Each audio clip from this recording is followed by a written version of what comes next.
are back in our garden here, back in our food forest here in Central Florida. We kind of took a week or so off from gardening because we had a nice run of surf. We've all been on a surf bender for days now, and it's finally over, and we have a bunch of fruit and stuff to pick, don't we? Yes. We actually have a lot of other garden work to do. You can see I've done a little bit of weeding, but we got some weeds popping up and stuff that we got to take care of. But we really need to harvest a lot of this stuff before it goes bad. So real quick, we are in Central Florida. We're on a barrier island, zone 10A. Everything that we do, everything that you see here was planted and grown organically. We don't use any kind of fertilizers, pesticides, or herbicides. We do everything organically, and we found that once you get it going, it just starts producing for you. I mean, we gotta keep watering it and mulching it and stuff, but once you get everything in place, you have food for years. Yep, and we make we do fish fertilizer, fish emulsion, and we do have irrigation. We do, yes. But we are really sparing with our irrigation. We try not to rely on it too much. So yeah, we like the rain if we can get it. The plants like it too. But we have a lot of stuff going off. We have fruits that we need to harvest. We have tons of beautiful flowers this time of year. Everything's flowering nicely. And we've actually been getting some rain too, so everything looks really good. So let's go ahead and get started. We need to pick these starfruit real bad, and we could pretty much just go ahead and pick them all. I mean, so this is a Sri Kembangan carambola, or a starfruit, and these are all ready to pick. Yeah, and we've probably had this little tree now for about 2 years. It's still pretty small. You can see here, it's not much taller than she is. I imagine next year it's going to get to be as tall as it's going to get up to the gutter. I think next year is going to be its year to just go off. We got some little ones on here that aren't ready to pick still. Oh, great. That's cool. Yeah, let's leave those on. Just pick all these other ones. There's so many of them. Oh, man, these are so good, too. It's one of my faves. Wow, you already have a whole bowl there. Yeah, that's why I got 2 bowls. Holy cow. We got a bunch of fruit. Oh, look at them all, man. So this is probably one of our better harvests off this little tree, right? Yes, I mean, every year is better, right? Right. Oh man. Look at the color. The kids like these too, which is great. Can I eat one? Yeah, of course. That's what they're for. How is it? Oh man. So much better than ones in the grocery store. Well, I mean, they ripened on the tree. Anytime you can get fruit that ripens on the tree. Absolutely. I think that's all of them. Is that all of them? Good. It's kind of funny. We do the YouTube channel here, and we do the videos for y'all, and sometimes that prevents us from picking the food we want to. Yeah, this stuff these have been ready to pick for several days, but like I said, we've been surfing and not doing videos or gardening, so we left them on the tree. But I don't think it's too late. I think they all look pretty good.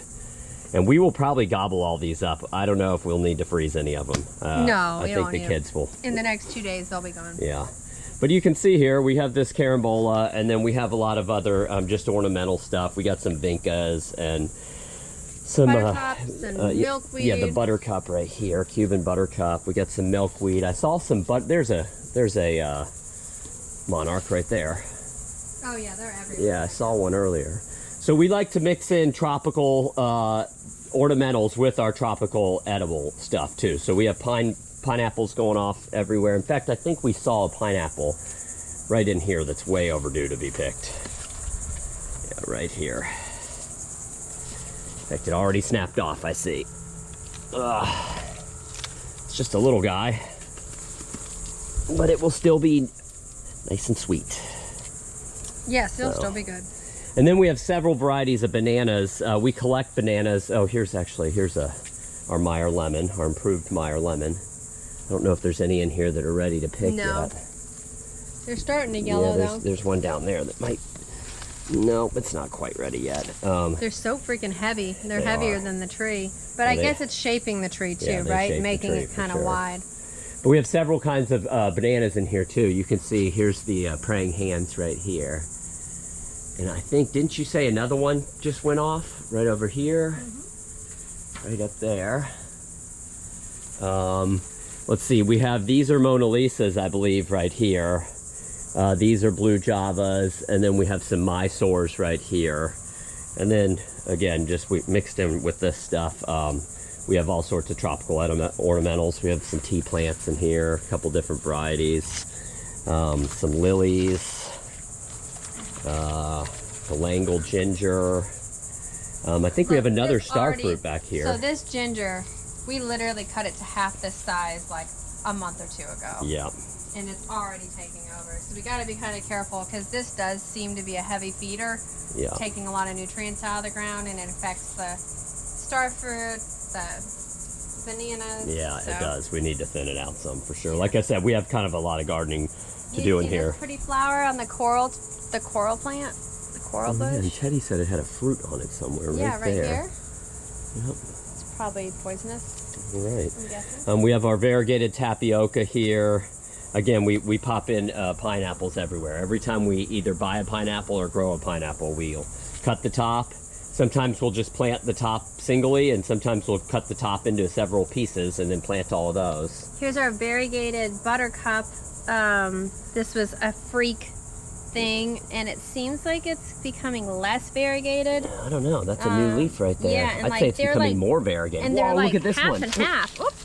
Look at this one right here. Yeah, it's like exactly half and half, that leaf. Yeah, that is totally super cool. changed the way, because it started out variegated like this on the leaf pattern, and now it's like half and half. Super cool. So if you look up Cuban buttercups, there is no variegated variety. This was just a freak of nature that popped up in Which our I think garden. was caused by planting this, because as soon as we planted this next to it, it variegated this. So seems like that might be a cause. Yeah. I don't know.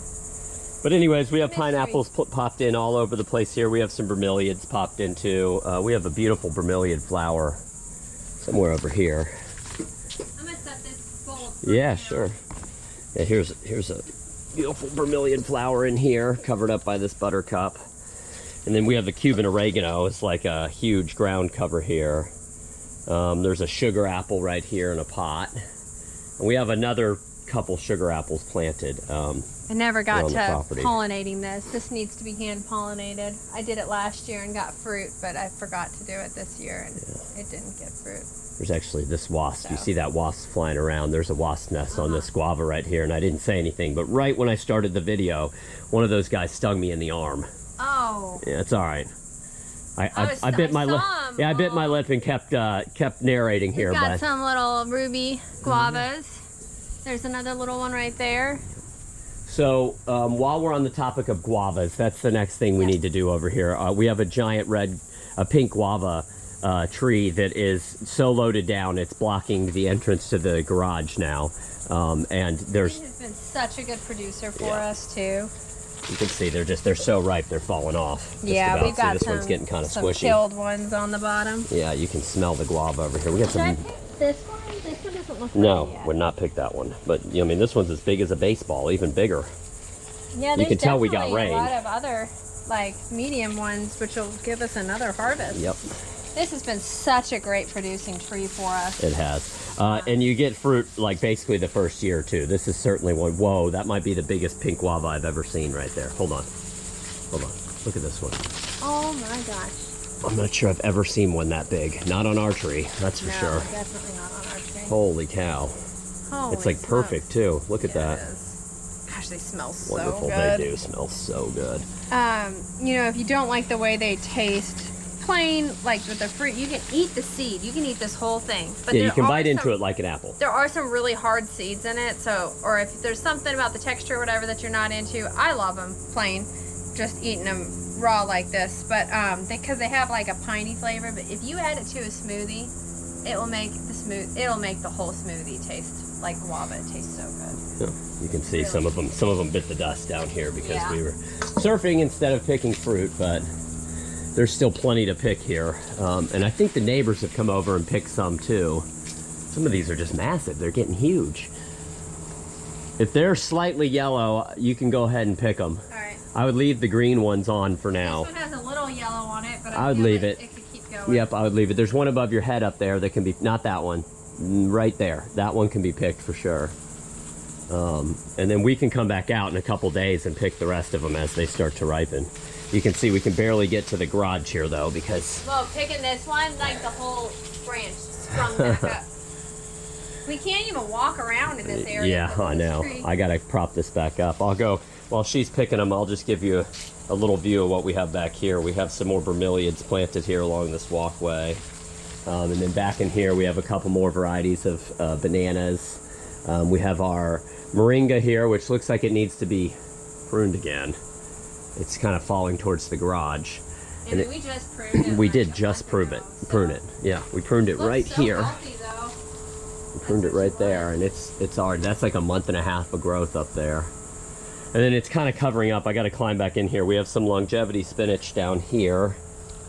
And then back here is the katuk. I don't know if the katuk has flowers on it right now. It does not look like it. We have a couple nice stands of katuk back in there. So, whoa. How are you doing over here?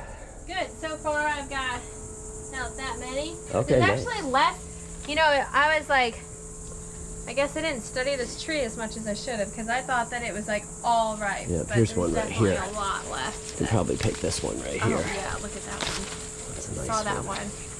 And these will ripen some inside too. Oh, for sure. And so they're see any other ones? There's one right there. I don't think I can. No, I would it. leave that one. A couple more days. We'll get it in a couple days. Are there any up high that I just can't reach? I don't see any up there. Let me see. I think that's about all for now. Like I said, we lost some. Oh, there's more down here. Are any of those good? Laying down here. This one's probably good. What do you think? Oh, this one looks good. This one looks good right here. Oh, great. Which one? This one right here? Let's feel it. I would leave it. It's a little hard. All right, so good. That was kind of weighing on me. We needed to get, every morning I'd come out here and there'd be another one on the ground. So I'm glad we got those harvested. Yeah. So it wasn't as much as I was thinking, but there's a lot more that are still kind of cooking. There's a lot more right here. So we just have to like prop this guy up because it's annoying to walk. I used to have it tied off to the moringa. Maybe I'll retie it to the moringa so I can get into the garage again. I think that like there's, you know, it's reaching for the sun. Yeah. Because this, since he built his house, turned it into full shade. So now it's trying to just go this way. And we used to have an empty lot next to us.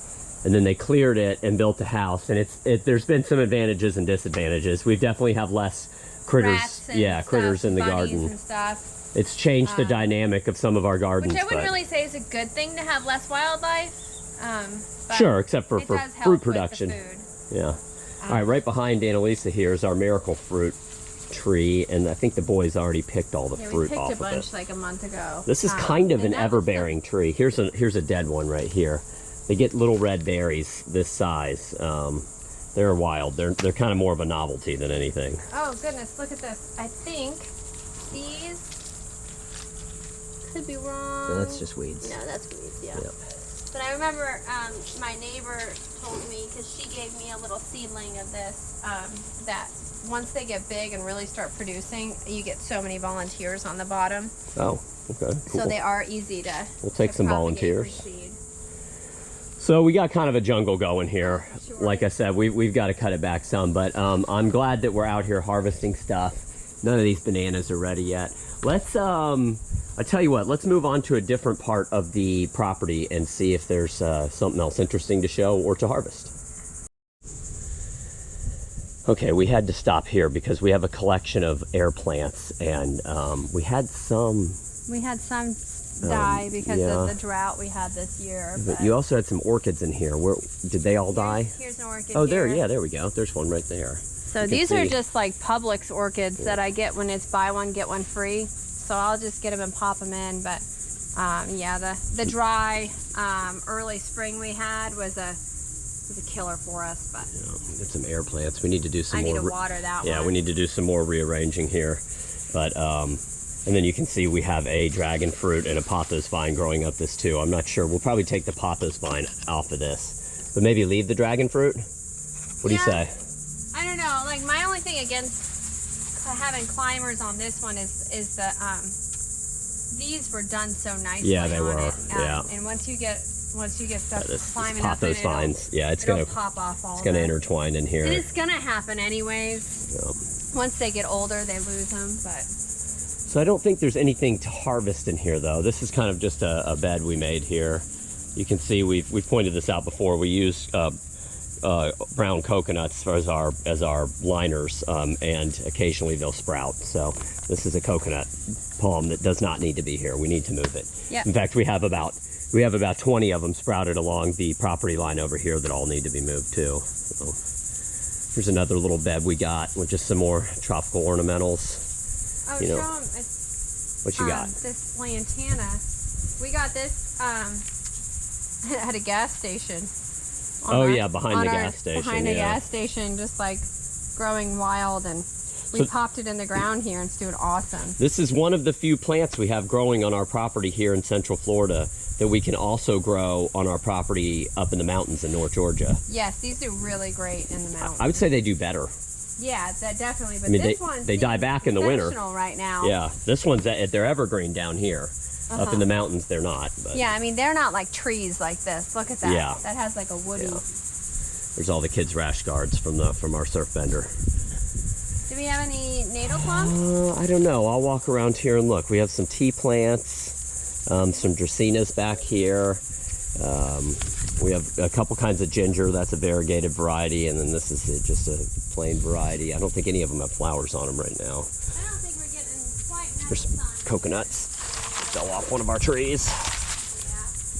Yeah. No natal plums? No natal plums. Okay. Here's a couple more varieties of bananas, and here's what I'm talking about. Here's some more of our sprouted coconuts here. So you can see this is a yellow king coconut, and that is a green coconut. We get a mixture of the two different kinds.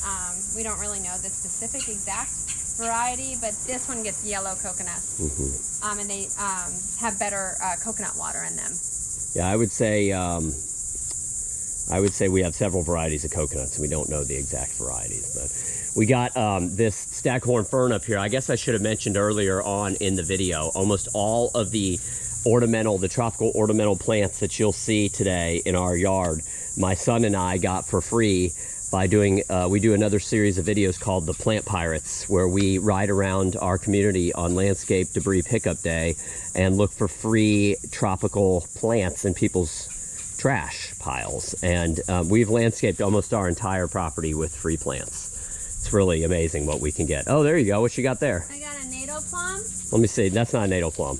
I'm not a natal plum. Cocoa plum. Cocoa plum, yeah. Oh, that one's like perfectly ripe, too. Yeah, they're so much better when they're real ripe like this. There must be more on there. You can roast the nuts inside They do have a big nut. and eat them, too.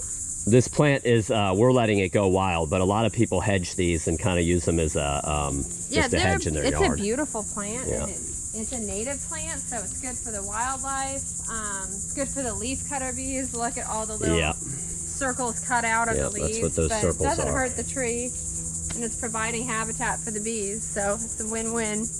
All right, here's some more sprouted coconuts. Like I was saying, we're going to have to move these. I don't want a line of coconuts here. Yes. All right, there's something we got to check on right here. Yes, I checked on it the other day. Oh, you did? And they're not soft as I would think. So this is our Monstera deliciosa plant. Yeah, you can see it's huge. It's almost 10 feet tall now. And we've never eaten any of this fruit.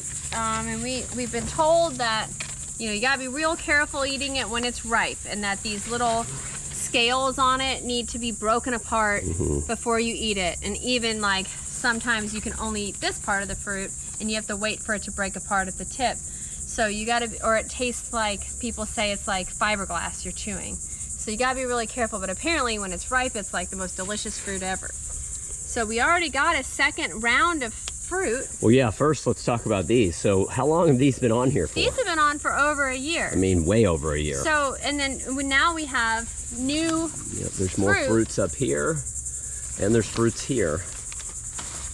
And we're still waiting on these. These are the oldest right here, these three. And then I think we got this batch next, right here.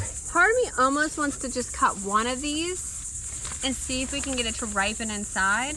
Yeah, I don't know. I'm sure that's a question for the internet. But I don't know, either like everything will eventually ripen on the plant, so. And that's always the best way. These are not ripe yet, so we're gonna have to not. leave those. We have 3 sets of fruit on there though, which is exciting. We got some of these though. These are the strawberry tree. Whoop. Yep. These are so good. You can see they call it this because these flowers look like little strawberry flowers. But they have these little red fruits. It's just kind of a fun finger food to come out and eat. And they literally taste like cotton candy. Yeah, they're good. I like them. It's not like, oh, this tastes like cotton candy.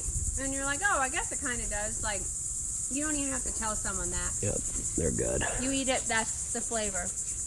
Well, that's something for the kids to munch on when they're out here in the yard playing. So. And this one has like a nice low growing, it's like kind of spreading out wide, so it's real easy for the kids to reach and pick. Yeah. All right, we have two unique varieties of bananas right here. We have this Thai Black right here. It's one of, I believe it's one of the last seeded varieties of bananas that are grown widely. And then right next to it is this giant Saba banana. And this one will get to be huge. It's already, 15, 20 feet tall. Real slow growing. Real slow. Even this little pup that grew off of it, it's a nice, healthy sword pup, which is what you want. But it was like, this is like a year old, maybe. You can see we need to do some weeding in this bed too, and mulch it. We actually have a pile of mulch that we bought to do this bed and another bed. We haven't done it yet, but I think that's... Yeah, everything on this side's kind of... I think that's everything up here. We got a couple... ornamental. Yeah, we got a couple little interesting plants in here. We got this this variegated Hawaiian shampoo ginger. Oh, yeah. And then here it is. There's the flower right here, and they call it shampoo ginger. You see, when I squeeze this, I don't know if the camera can pick it up, but some juice comes out of there, and you can use it as like a soap. And that's an easy way to tell if you have a shampoo ginger. Most gingers flower from the plant, from up here, but the shampoo gingers put off their little flower cone out of the ground. It looks like we've got another little branch growing out. Oh, wonderful. So it's getting good. And then we have a soursop right there that's kind of struggling to hang on. Yep, and we have, and then right here, this is an interesting one I wanted to point out. This is a... Believe it or not, it's an ornamental pineapple. They get these teeny little, it's called a red spineless pineapple. They get teeny little pineapples that aren't edible, but it's a beautiful plant. It's too bad they're not edible. Little snack size pineapples. They might be. You're just gonna only eat like a tiny little bit. That's true. All right, I think that's everything up here. Let's go move on to another spot. Sounds good. All right, we moved on to one of the sides of our property here, but I had to stop here to show these parrot heliconias. This is my favorite color we have. They're just beautiful. Well, other than the red one. This time of year, they're just going off too. They're so pretty. One of my favorites. And then behind here, we have this bridal bouquet Plumeria that's just exploded. It's gotten huge. Teddy and I planted this Plumeria from a cutting maybe about a year or two ago, and I mean, it's 8 feet tall now, and it's got these beautiful white flowers. See if I can pull this down and show everybody. It's not quite as fragrant as some of the other Plumeria varieties, but it sometimes holds its leaves in the winter, whereas all the other Plumerias we have lose them. So look, so obviously we need to pull all these leaves off of here to show how cool the shape is becoming on this. The reason why we like these is that they look like a ponytail palm, if you know what those are. So this is a yucca that she's pulling out right here. This is a bayonet yucca, and they grow a lot faster than ponytail palms, and they give you kind of the same look. So it's like kind of like a bulbous trunk, kind of like Dr. Seuss looking. It's getting there. It's not super bulbous right now, but this was literally just like a stick a year ago. We planted it. We just stuck it in the ground. Yep. All right, cool. I had to stop here, though, to show these parrot heliconias. It could be one, I don't know, maybe my favorite tropical flower. That's a hard claim, though. There's so many beautiful tropical. My only complaint about them is they don't clump. They kind of like pop up randomly, but it is pretty like when it's mixed in with other plants. Are these the Rajapuri? Yes. All right, so we have some right here. I need to cut the flower off of them. We have some right there. So that flower's not really causing. We usually cut the flowers off like if it's real windy or if it's over a walkway. Looks like this one needs to be chopped and dropped right there. Yeah, we never did that one. It's pretty old. We need to weed in here a little bit. This garden's been neglected some. This is kind of where the dogs go to run, go to the bathroom and stuff. There's another, this is a tall Orinoco right here. Oh, this is funny. We got to show this. Annalisa dug this banana up to give to a neighbor, and we forgot about it because we don't come over here very often. And you can see laying on the ground, it shot off a flower and some bananas. They just grow like weeds. It's unbelievable. Yeah. Oh, and real quick, while we're on the subject, she mentioned a sword sucker earlier. Here is a water sucker right here. So a sword sucker is what you want. This is more of a sword sucker right here. That's going to produce a big, healthy banana plant. But you can see we have some little water suckers shooting off, and these are never going to do anything for you. I mean, we've had a water sucker grow up and give us bananas, but it took like 3 or 4 years, and we got 3 or 4 bananas off of it. It was just not worth it. So one of the most exciting things going on right now. Oh, right here, yeah. Is these mandarin oranges. Yes. They're not quite ready. Yes. But we waited a long time for these, and now it has them all over it. Probably 4 or 5 years old. We planted it right when we moved in, and it was a big tree to begin with. Wasn't this big? It's gotten gotten huge. It's great.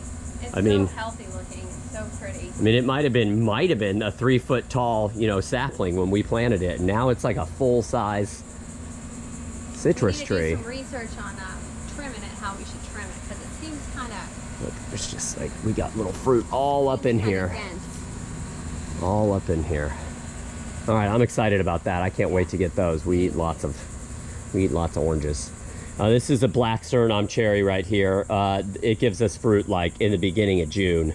So it's done fruiting. This is the super red banana. Still waiting on getting fruit on it. We are. It looks like we have another one that needs to be chop and dropped. Dead plant right here. Yeah. We're gonna have to take that out.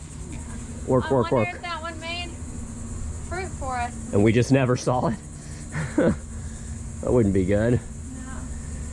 All right, and then, these are the Lacatans right here, and I think mixed in with these is this like blood banana. It's an ornamental right here, and then we have some cassava. This Plumeria needs a little bit of help, doesn't it? And I think we had more shampoo ginger down there. Yeah, there's some right there. So here's this variegated Hawaiian shampoo ginger, and there's another flower down in there. Sweet. So I think that's everything. These didn't have any bananas on them, did they? No. Okay. All right, cool. Let's go find some more stuff to show everybody. Okay, so we had this cassava in the last couple days fall over and block our pathway here. So we'll probably dig it up and harvest the roots, the cassavas. I mean what do you call it? Tubers, I guess? They're roots. Yeah. And then replant this. This one is super easy.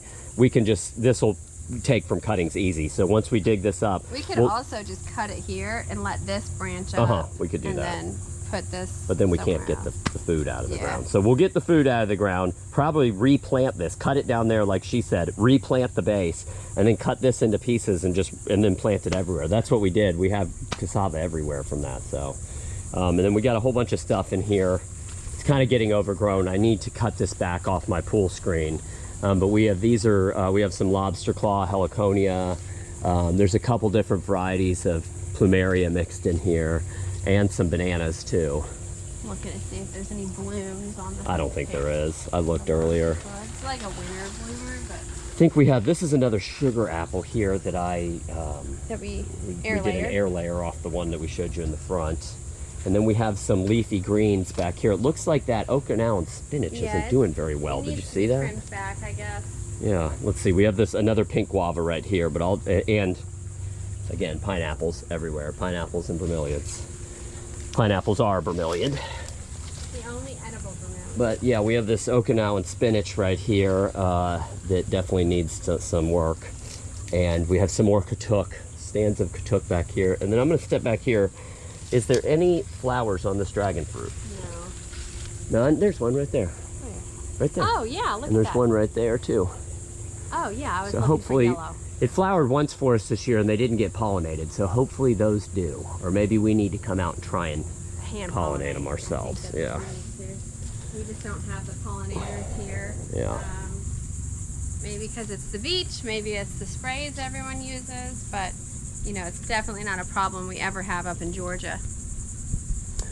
So here's another bed of just edibles and ornamentals. We have another starfruit right here with some dracaenas mixed in. This is a giant crinum lily. We'll show you a real giant crinum lily in just a second. This is a green one. The purple ones that we have are huge.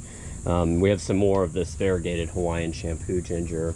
This is a rhino horn banana. Yeah, let's run it down. That's a rhino horn. What are these? Apple banana. Do we have any fruit on these? Yeah, we got a dwarf namois. Oh, great. Here we go. There's some bananas right there. That's a good one. Yeah, It's great. a heavy producer. It's It a is. quick producer. And it's also short and stout. Uh-huh. So you can see how stout this guy is, or this girl is, and only about that tall. So they rarely get blown over from the wind, and they rarely fall over from the fruit load. And this is a good height for a dwarf because honestly, the dwarf Cavendish, they're like this tall, Yeah, and they're I real feel like they're short. always in my way. Yeah. They're not a great height for walking around. We got a Brogden avocado right here. Doesn't have fruit Chaya yet. right here. Yep. This is another edible Do we have any breed. flowers on it? There's some flowers Not way up sure there. on the top. Someone's starting. So you have to, this is one I believe you gotta cook these leaves a Yeah, couple there's times. arsenic in it, so Yeah. you have to cook it for like 10 minutes. You or double so boil it or before you eat something, it. yeah. You gotta boil it. But you can see it puts off a lot of greenery. And it's real healthy, you know, it's a high protein green. All right, we're standing, I guess while we're here, I'll just go ahead and show you these. We're standing under these beautiful gumbo limbo trees. The nickname for them is the tourist tree because they look like they have sunburnt peeling skin. But I'm gonna back up and show you just how beautiful these are. They look like something like like in Africa almost. Yeah, they kind of look like a baobab tree a little bit. Yeah, they're just beautiful. So we have two of them. We have a giant staghorn fern around this one right here. This was here when we bought the property. Just a massive staghorn fern. So cool too. And then right next to it we have our two old mango trees. And we did not get a lot of mangoes this year. We got some, but we had a drought earlier on this year and it really hampered our mango production. And it pretty much killed our avocado production right there. This tree right here, right now, should have avocados all over it, and I don't think it has one on it. And it was like a bumper crop too. Yeah, It was the best I'd ever seen it. It was a bummer. Our loquats back here, I didn't see any fruit on it, but it's really growing fast. Yeah, so this There's is, a pretty yeah, I see that flower. I'll get to that in just a sec. So behind this Plumeria, right up here is our loquat, and this thing is growing real fast. I wonder, do we need a second one to get it to produce for us? I feel like something that size would be giving us Yeah, fruit. I know. But anyways, and then this flower, here's a shell ginger flower right here. It's just beautiful. And then I see right next to the shell ginger, we still have some bird of paradise, some orange bird of paradise flowers going off. We're gonna need lots of flowers. This is great. All right, and let's see. So then over here we have, like I said, we have this big avocado. This is the kind of avocado, I think it's a choquette. They give us avocados like the size of pineapples. But I don't think there's any on here. The drought just killed the production this year. It's kind of a bummer. The tree looks good though. It does. It does. And then we have a mulberry, big giant mulberry right there. It's a common It gives us mulberry. Tons of fruit Yep. in the early spring, probably like March and part of April. Yep. Like 6 weeks. All right, we have some more Plumeria here. I think we have some bananas. Here's some right here. This is an unknown variety to us. I think, what did we think this one was? We thought it was a dwarf red, but it's obviously Yeah, not I don't red. think it is, yeah. Wow, look at these bananas. They look real good. They do. Maybe that's a dwarf Brazilian. I don't think so. The bananas look bigger. Oh, and they're a different shape Yep. too. I thought it might be a Mona Lisa. Maybe. Those bananas look a little bigger though. They do. I'm not sure what that one is. Oh, we got the button ginger right here. These are great. They have these cone flowers that shoot off these little flowers that you can eat. They're so good. So you trimmed this back. I It did. does not seem to have liked that. It'll come back, don't worry. No, I know it'll come back, but maybe we just need to cut these Yeah. down to the ground. All right, we got, this is the, which one is this, babe? This is Sangraha. We got a nice bunch of bananas there. It's supposed to have a yellow flesh on it, like a And this is our favorite. Oh, and it has a flower too up there. Brazilian? Yep, the dwarf Brazilian. This is our all-time favorite, I think. Yes. And it had just shot out another flower. This is a super heavy producer. It's another nice short stout banana. The height I like. Yep.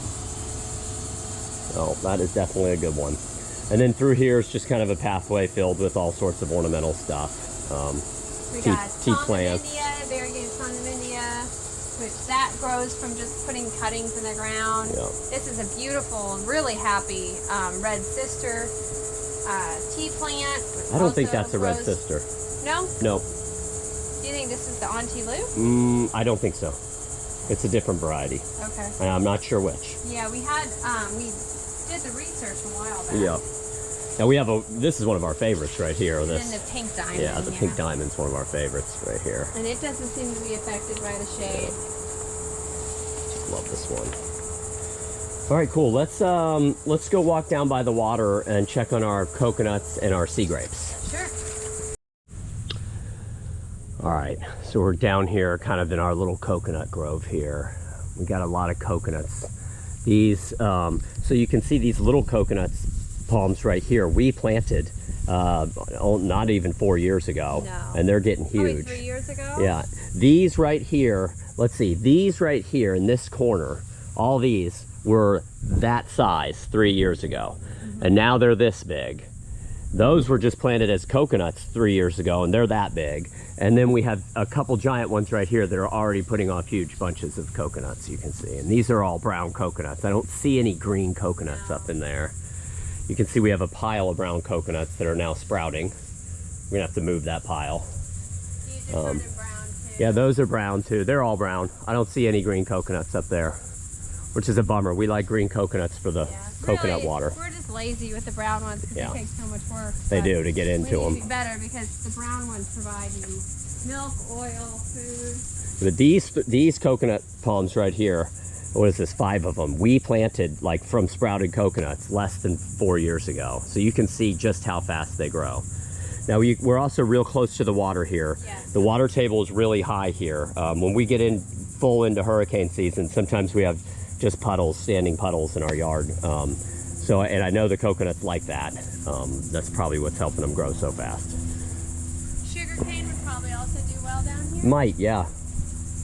Oh, yeah, all right. We got plenty of sea grapes here. They're not quite ready yet. We had some up in the front. I forgot to show everybody along the driveway that are red.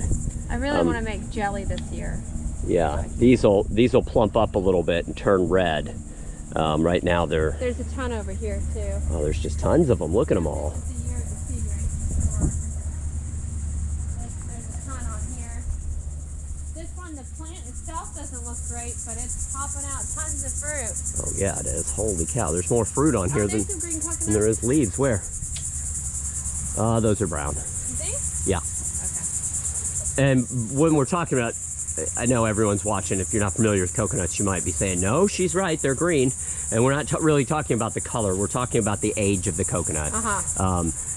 Although these look green, they've been up here for a while. I can tell just by the size and shape of them.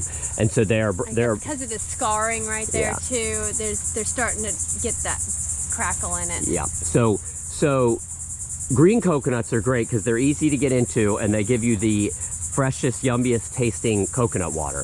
But the brown coconuts are what give you the coconut meat and everything. You really get more calories out of a brown coconut than you do a green coconut. Yeah, I mean, I'm sure a lot of people who are used to eating brown ones and just brown ones probably look at us as wasting coconuts when we drink But we love the green coconut. The water. And there's also like a jelly on the inside of the white of the green coconuts that's supposed to be really nutritious too, that you can add to smoothies or eat right out of the coconut.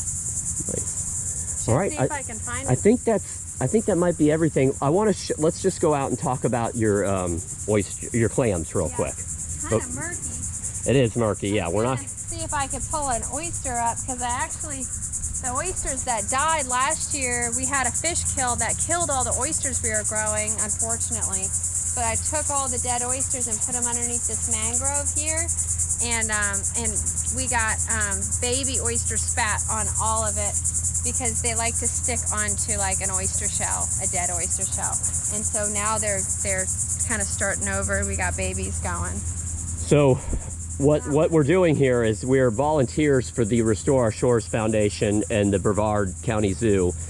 We allow the foundation to use our dock here to plant. We used to have oysters in baskets that we would pull up and maintain, but we don't do that part of the program anymore. But we allow the foundation to put clam beds all around our dock here, and they're raising, I think the clams will stay in place here, right? Or do they take them? No, yeah. So once they're done living in their little like nursery nets, they'll sprinkle them out and just live in the sand. Like on this side of the dock here, these are just kind of like labeling where they put all the Let's go walk clams. out there. But I think that they put a good amount, maybe like 100,000 were planted over here, this January. And there's no netting, nothing. They're just planted in here, and they just kind of are showing the area in which they're planted so that we can kind of monitor them there. And then they put some new baby clams on this side.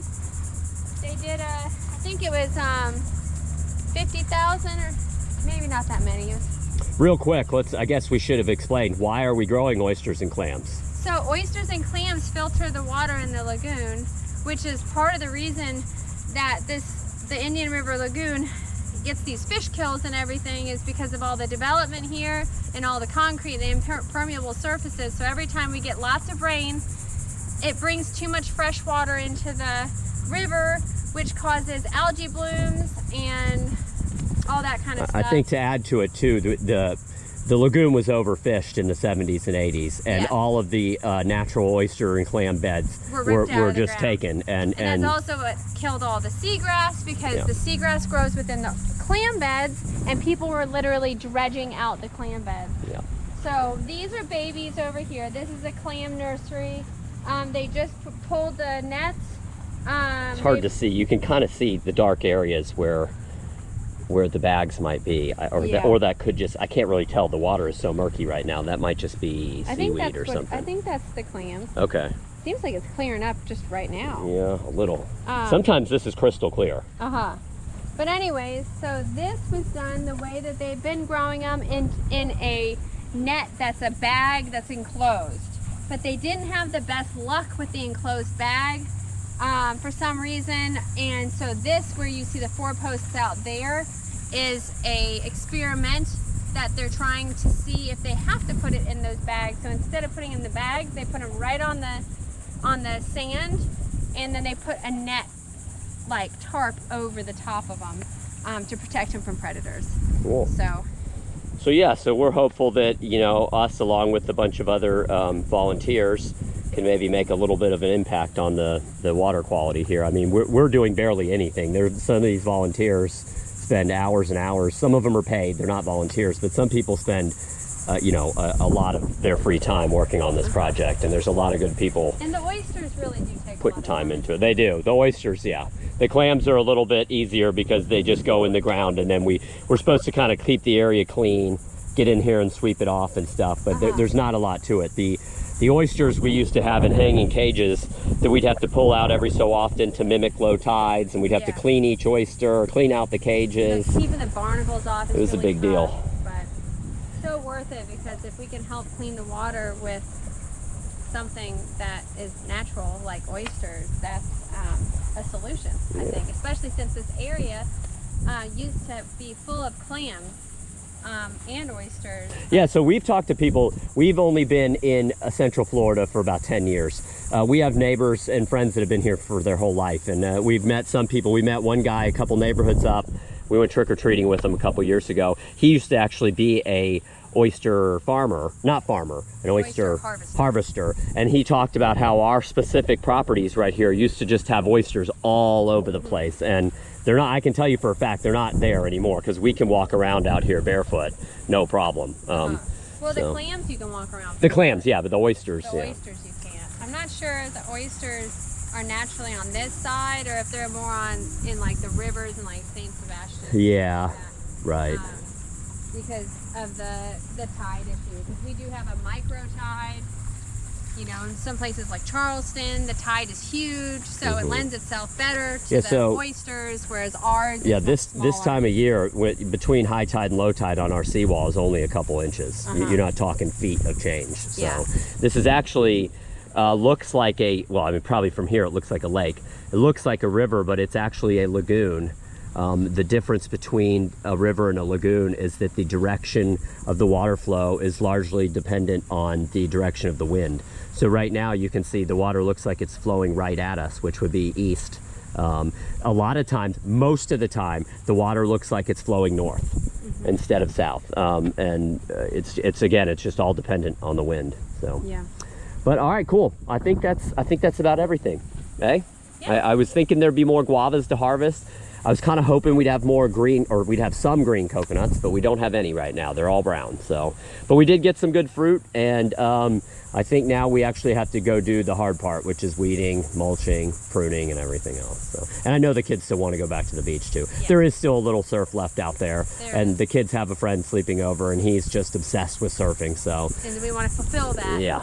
So, all right, y'all. Well, if you have any questions or comments about any of the plants we showed you on our property, or anything we're doing out here, please just post down below. Again, this is the Restore Our Shores Foundation. This is all their work. We can have a link in the description. They work with the Brevard County Zoo to do this project. There's a lot of different ways you can contribute. You don't have to be a waterfront homeowner to contribute. You can go to their workshops and build cages. You can help. They also have native plantings, and they have tons of different programs. Yeah, there's a lot of ways. Seagrass planting. There's just a lot of ways you can contribute without being waterfront. You don't have to be waterfront to be part of the solution. So anyways, if you have any questions about this program or anything else we showed you, just post down below. Until next time, everybody out there, take care. Bye.